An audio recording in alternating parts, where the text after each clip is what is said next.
If someone talked to you the way you talk to yourself, would they be your best friend or your worst enemy? For me, it's back and forth. I've had seasons of my life when I'm my biggest supporter and all I say is positive things to myself.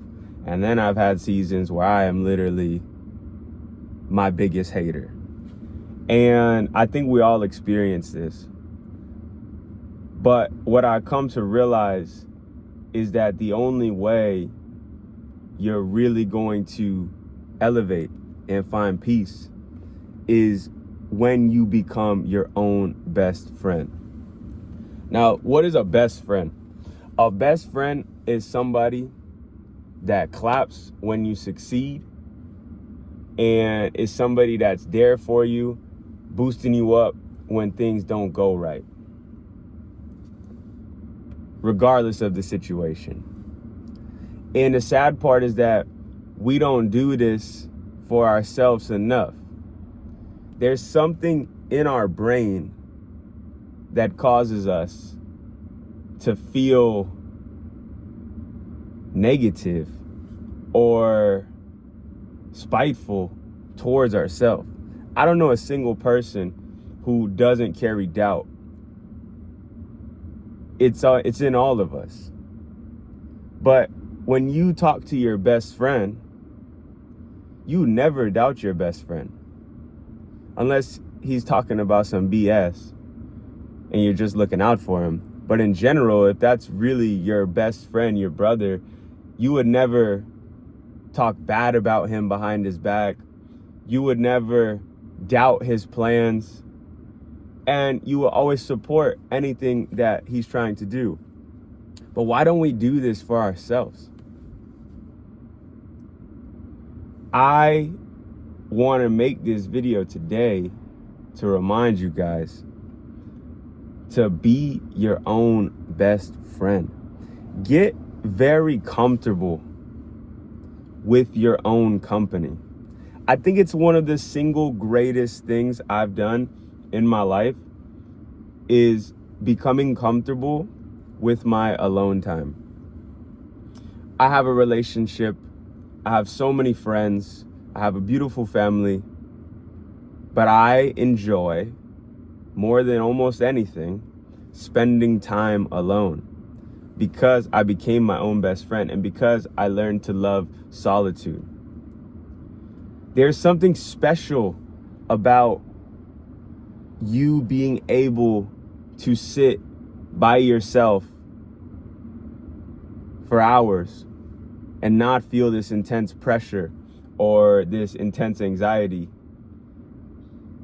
I feel the most bad for people who only feel alive when they are in a social setting. I'm a very social guy. I love that world too. But if you can't be happy just sitting by yourself, then you have a problem. And I really believe that the problem is that you're not your own best friend.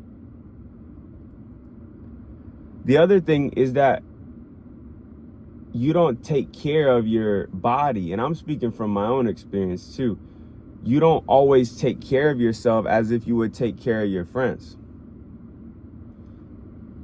We'll tell people some positive advice of what we want them to do, but then we won't go and do it ourselves. And that's why I keep circling back on this thing of like, be your own best friend. Be that one that's telling yourself the right things to do and actually doing them. Hopefully I'm making sense here.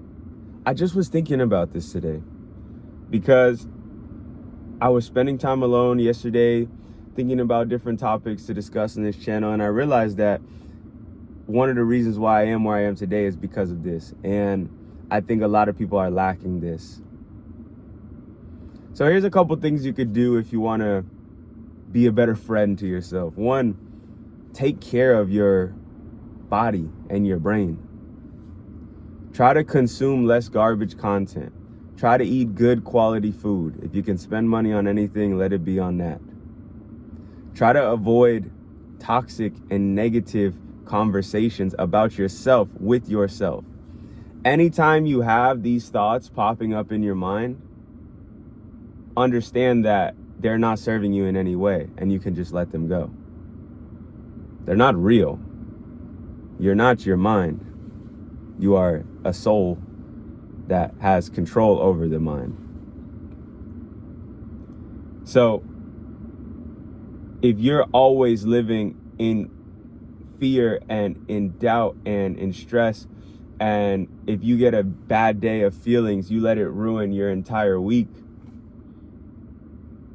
well, that means that you're not being a good friend to yourself and you're not serving yourself. So the first step to being a better friend to yourself is taking care of yourself as you would a good friend.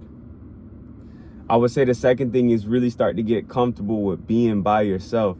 You can hang out with your best friend for weeks, but you couldn't sit alone for weeks. So how do you get more comfortable with being alone? Well, I first lived with roommates when I was 18, when I moved out. And right when I got some more money, I made the decision to go live by myself. And I've pretty much been living alone for years now. Maybe like 6 years I've been living by myself. And if you get the chance to live alone, I think every man must have that experience. Because it forces you to learn to love your own company. And it also forces you to find stuff that you like to do. I mean, you don't have to, but you could spend your whole day on TikTok and Reels. And trust me, I have those days too. I'm only human, right? But from being alone all the time, I forced myself to develop hobbies and fill my time with things that I enjoy. DJing, kickboxing, working out, reading, playing chess. These are all solo activities that I get to do with myself. And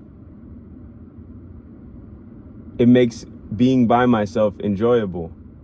So you gotta learn to enjoy your own company and do it as soon as possible. Some people never do it.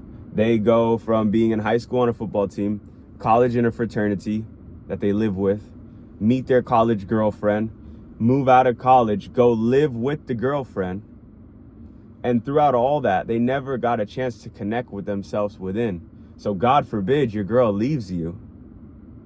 Or God forbid you have to step up and take care of the family in some crazier way. You didn't build that support system internally that you needed to do. So I don't know, man. It's just my message of the day, man. Be your own best friend.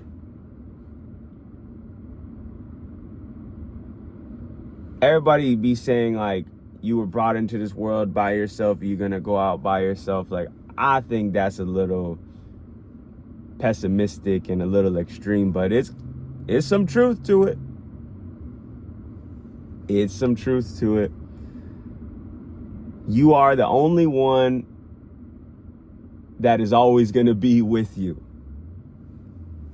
Your parents will go, your friends will go, your wife will go eventually too. And then it's just you and God.